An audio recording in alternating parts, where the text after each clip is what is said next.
And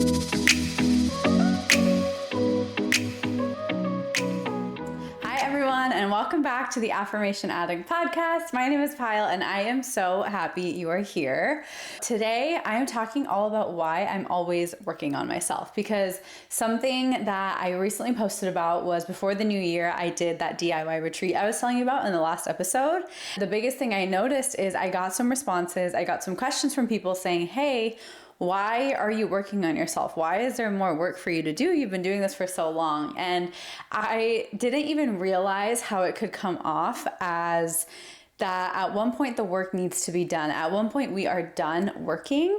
And I totally understood, because at first I was so caught off guard. Do you expect me to be perfect? Because absolutely that won't happen. I will never stop evolving. And so today's episode is honestly just a little bit of insight and a little bit of encouragement as to what it's like to constantly work on yourself, and a little bit about my journey and my understanding of that. Now, before I dive deeper in, this is my second episode on video, so playing with a slightly different setup, and it's nighttime. I'm so not used to working or creating any content at night. So let's see how this feels. Let's see how this goes. The reason I'm not used to working at night is because I never had bright enough lights, and I feel like it's bright right now from what I can see. And I personally, my energy actually always thrives fully at night. Tom is going to bed, and then I am so excited and I am wired. So this actually might be perfect. So let's see how this episode goes. But when it comes to working on myself and just the spiritual journey in general, one thing I've noticed is it can almost come off as we are practicing spirituality, we're practicing manifestation in order to get somewhere, in order to get to a certain result. Although that in theory makes sense, it's ultimately going to be unfulfilling. It's going to feel like you're forcing yourself to do the affirmation. One thing I invite you to think about is, if you have been on this manifestation journey and on the spiritual journey, but you find it difficult to stay consistent, is your why simply in order to get that result? Is it so result oriented that if you don't see that result coming in, you're not even motivated to continue working on yourself? And that is one thing I actually had to really take into account. Is I would always get so inspired when I had a new thing to manifest, and I had a new dream job or a soulmate or something more. But I can honestly say at this point, all of my needs are met. All of my physical needs, all of my real world needs are met. And so my list of things I'm trying to manifest is very much so not a need, they're wants now. And it's not a bad thing, and I'm totally not judging myself or you if you're in the same boat. But what that has made me realize is I could just continue forward and continue living my life as it is, never write another affirmation, and I wouldn't even feel okay, because affirmations are so part of my own sanity that they're not even results oriented. My affirmations have nothing to do with, oh, I need to get this result. My affirmations are a form of inner peace. They are a form of sanity, and they're a form of taking care of myself. Whereas in the past, probably my affirmations were a means to an end. They were a means to get a certain result that I was hoping for. Whereas once you kind of run out of things to physically manifest, it really makes you think, why do I still want to keep doing this work? Why do I still not feel good all the time? Because ultimately those physical manifestations and physical desires can only get you so far. And post physical desires, there is still so much more life. There is so much more things that are important. There is so much more to the world and our purpose here beyond tapping into the universal abundance that we're also excited to gain. And so one thing that I've really made clear in my own journey to myself is I will always evolve. I will always have room to get better. I will always have room to be more compassionate towards myself and others, be more loving. feel more expansive, feel better. And that's why you keep working on yourself, not because there's something to fix, not because you're broken, but because there is room for more. There's room for more expansion. There's room for a higher consciousness. There's room for you to feel better even more often. There's room for you to be less triggered. And that is one of the sole reasons why I keep working on myself, because one thing I've realized is constantly improving and loving and accepting who I am is my purpose. Because once I stop evolving, once I stop growing, my purpose is not here anymore. My purpose is not as potent as it needs to be. And we probably won't be here once we're ready to go. And I think that's one thing that's kind of scary to talk about in the spiritual world is time on earth in these bodies is limited. It's not infinite. And understanding the bigger picture and really exploring your own beliefs on the bigger picture as to why are we here and why have I come across spirituality? Why am I listening to this podcast? And being so open with yourself and being not afraid to ask yourself those kind of scary questions like, what is the purpose of it all? And from what I have personally found is the more and more I peel back, the more and more I realize my purpose is to be the best version of me. In order to become the best version of myself, there's always room for more. There's always room for me to show up with more love. There's always room for me to show up with more abundance. There's always room for me to learn more things and spread more wisdom. And there's always more in a beautiful way, not in a way where I'm not enough, because I do feel like I am enough now. But we can be even more enough. And I think that's a very beautiful thing. So when it comes to your spiritual journey and the work that you're putting in, try to not see it as work. Try to not see it as an effort. Try to not see it as a thing that you're fixing about yourself. Try to just see it as a way of living. Try to see this as just a natural thing that you do. And that's what I always mean when I say that manifestation is a lifestyle, is that this is a way of living. This is how we can really, really tap into our higher purpose, because I really think our higher purpose is to show up as the best versions of ourselves. And so in short, the reason we are always working on ourselves and the reason I personally think it's so important to work on myself is because I think there's always more to learn. I feel like I've been on the spiritual journey in different lenses, not constantly all the time, but since I was 12, I was first introduced to it and I loved it. And then my parents took me to meditation camp. My parents took me to all these different religious and spiritual things. And I was exposed to meditation at a very young age, and I kid you not, I hated it.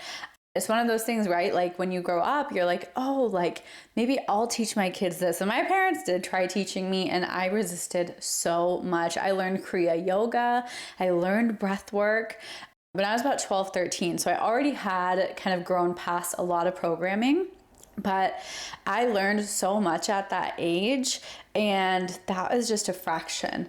And I've learned so much now, and every single day when I take the time to learn and to practice and to sit, I just learn so much. Like the fact that trees and plants, everything has energy and is so connected. You can play with that. You can play with connecting to your water. You can play with infusing affirmations into every area of your life. You can play with Kundalini energy and ancient gods and goddesses and past lives. Like there are so many millions of realms and ways to explore this field, this work, that I fully believe it is probably nearly impossible to learn it all and be done. And one thing I wish I understood at a much earlier age and at a much earlier part of my journey is that we're never going to be done. And not in an overwhelming way, in actually an inspiring way. In an inspiring way that we are full of so much potential that we will constantly be unraveling it, that we will constantly be tapping into it. Not in the fact that we're never going to be done and this work never ends and like what a never ending journey. Not like that. In the most inspiring way, there's no checklist that's going to finish and you'll be done with your manifestation journey or done with your spiritual journey. I really believe it is a lifelong thing and it can evolve. Like maybe right now you are super into affirmations and manifestation, but maybe in 5 years you're going to be so connected to that. And that is so okay. There's no perfect path to spirituality. There's no perfect path to self-awareness and self-exploration. That really brings me to my next point, where I think spirituality, manifestation,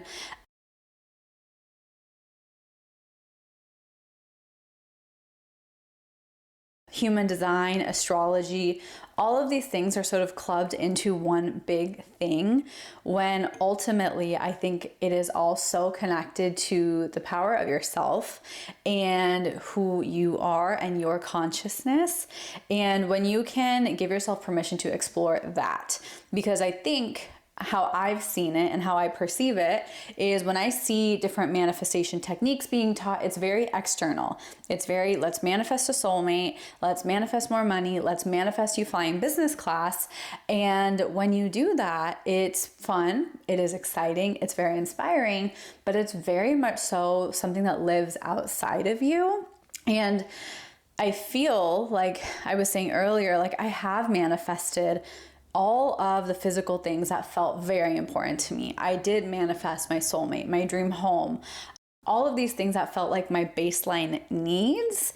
And now that those are done, it is such an interesting place to be in that I think no one talks about, where now what? And that's when it comes back to yourself. And that's where I am currently in the space of having to and wanting to connect with myself and my own energy, because it's like, I know I haven't figured it all out yet.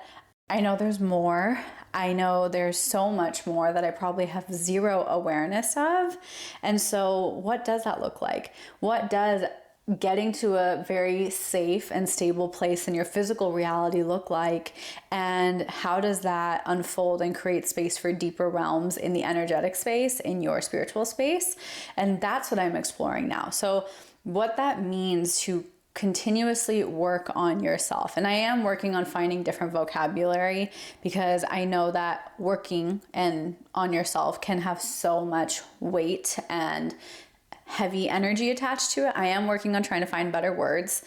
But for now, and just for continuing talking's sake, the reason I am always working on myself is because I really think that's our purpose. I think our purpose is to reconnect and deepen our relationships with ourselves and the energetics and vibrations in this universe. I really think that is our ultimate goal. And once we can create a connection with ourselves, then we tap into our unlimited potential. You tap into the sense of who you are and the amount of inspiration, the amount of clarity that comes from who you are is honestly magnetic. And that's when you see so many people becoming healers and coaches and life coaches.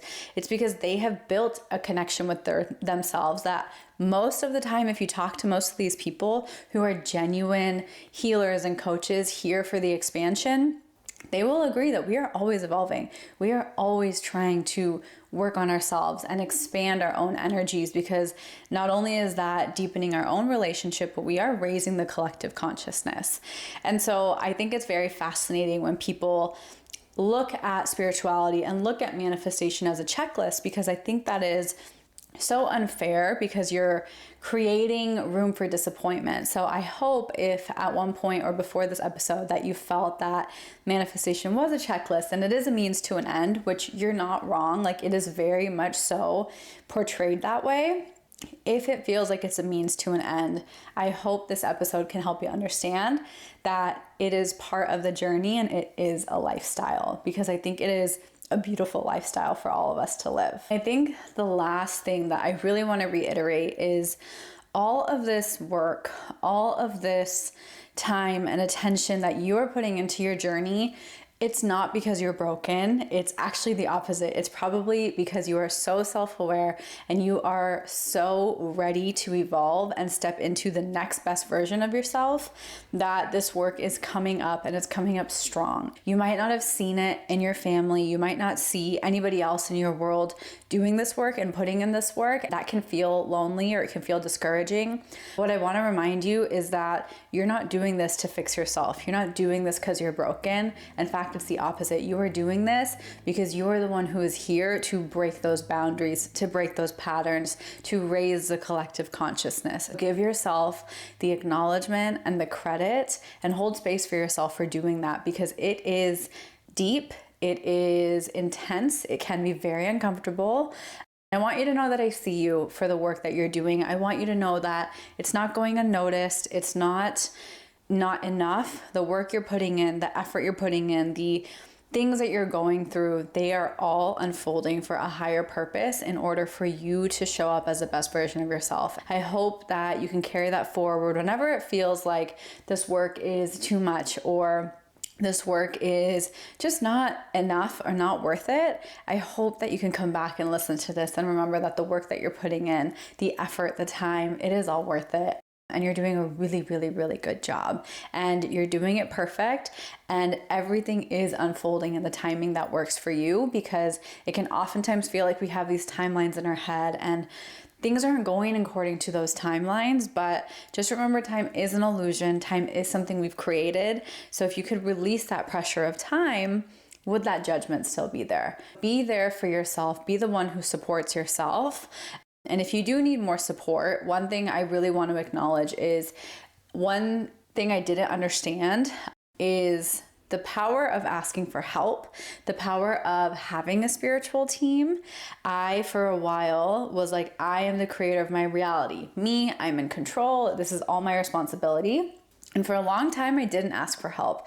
I didn't invest in that many things. I really was like, no, I can do this. Like, I am powerful. I can do this. But at one point, there might come a time, and maybe there won't, where you feel like you don't know where to go, but you know you need to move forward.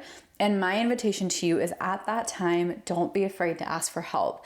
Don't be afraid to look for a mentor. Don't be afraid to invest in something that you've always been keeping your eye on. Don't be afraid to go to a healer you've always wanted to work with. Don't be afraid to lean on oracle cards or crystals, even if it's not a different person, or connect to your own inner guides. All I'm saying is, you don't have to do this alone, and your definition of a spiritual team, your definition of who and what is helping you grow and evolve, is completely up to you. I do fully acknowledge, at one point I thought I could do it all. I thought I was invincible, and I thought I could figure it all out. And at some point there was a threshold that I hit. If I want to evolve at the speed I'm seeking to evolve, I should probably get some wisdom. I should probably learn from people who've already gone through what I'm trying to go through, and learn from people who've already done what I'm trying to do, and see how they can help and see what advice they can offer. And I think you hear from the online coaching world, from the online digital course world, you hear, right, invest and get a coach or hire a mentor. But that always really, really felt disconnected to me, until I understood that you're hiring someone because you don't actually have to have all the answers, and maybe eventually you would come to that answer. But if you feel like you want to bypass some of those lessons, you want to bypass some of the ups and downs, and maybe you won't, but maybe just hear an insight that would take you much longer or a much more chaotic journey to get to, then I think that's priceless. If someone else can share their genuine wisdom with you, their genuine energetic learnings with you, I think that is something that is so helpful that I didn't really understand until really recently. I started fully diving into asking for help and getting support. And so I hope that's helpful. I liked doing this nighttime episode. I enjoyed chatting with you guys at night. Please, any feedback you guys have about the new format of the podcast. I am still getting used to talking, looking at a camera, having a camera on me, while also trying to make sure I hit the notes. I typically just wing it, but I always have a few notes that I really want to get across. So Any feedback on the podcast is always welcome. I am so happy you're here. I'm grateful for your energy and just for you watching and listening. It means the world to me, and I hope you have a beautiful day. I'll talk to you soon. Bye.